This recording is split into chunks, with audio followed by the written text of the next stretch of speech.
அனைவருக்கும் அன்பான வணக்கங்கள். இது மகாபெரியவா சொன்னது யூடியூப் சேனல். 6/10/2024 புரட்டாசி மாதத்தின் 20ஆம் நாள் ஞாயிற்றுக்கிழமை நவராத்திரியில் வரக்கூடிய சதுர்த்தி. சங்கடங்கள் தீர சங்கடகர நாயகனை வழிபட வேண்டிய ஒரு முக்கியமான நாள். மகாலட்சுமி தாயாரின் பரிபூர்ண அருளையும் வைஷ்ணவி தேவியின் பரிபூர்ண அருளையும் பெற்றுத்தரக்கூடிய ஒரு சக்தி வாய்ந்த நாள். இந்த நாளில் உங்கள் வீட்டுக்கு பக்கத்தில் இருக்கக்கூடிய விநாயகர் ஆலயம் சென்று விநாயகர் கோவிலுக்கு நான் சொல்லக்கூடிய இந்த 2 பொருட்களில் எது உங்களுக்கு சாத்தியம், 2யுமே வாங்கி கொடுக்கலாம். இல்லை இதில் ஏதாவது ஒன்று மட்டும் நான் வாங்கி கொடுக்கலாமா அப்படின்னா தாராளமாக கொடுக்கலாம்.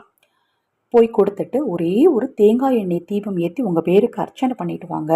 உங்கள் தீராத கடனும் தீரும், பண வசியம் உங்களுக்கு கண்டிப்பாக உண்டாகும். மகாலட்சுமி தாயாருக்குரிய மலராக பார்த்தீங்கன்னா மல்லிகையும் தாமரையும் கருதப்படுது. அடுத்தது பண வசியத்தை ஏற்படுத்தி கொடுக்க தானமாக கொடுக்க வேண்டிய பொருள் பார்த்தீங்கன்னா வெல்லம். இப்போ நான் சொல்லக்கூடிய இந்த பொருட்களில் எது உங்களுக்கு சாத்தியம், அதாவது மலரில் பார்த்தீங்கன்னா மல்லிகை அல்லது தாமரை அல்லது வெல்லம்.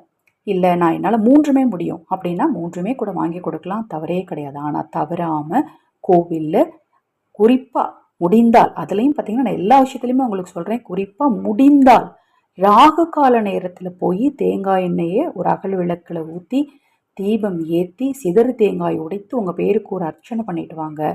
உங்கள் மனக்குறைகளும் சேர்ந்து நீங்கும். ரொம்ப ரொம்ப எளிமையான ஒரு சூட்சம பரிகாரத்தை தான் இந்த பதிவில் சொல்லியிருக்கேன்.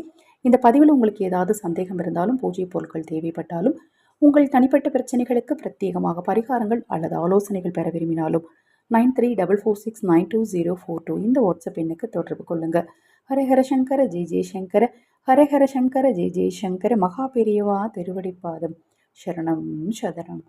இந்த சதுர்த்தி நாளில் சங்கடகர நாயகனின் அருளாலும் மகா பெரியபாவின் அருளாலும் உங்களுக்கும் உங்கள் குடும்பத்தாருக்கும் நல்லதே நடக்கட்டும்.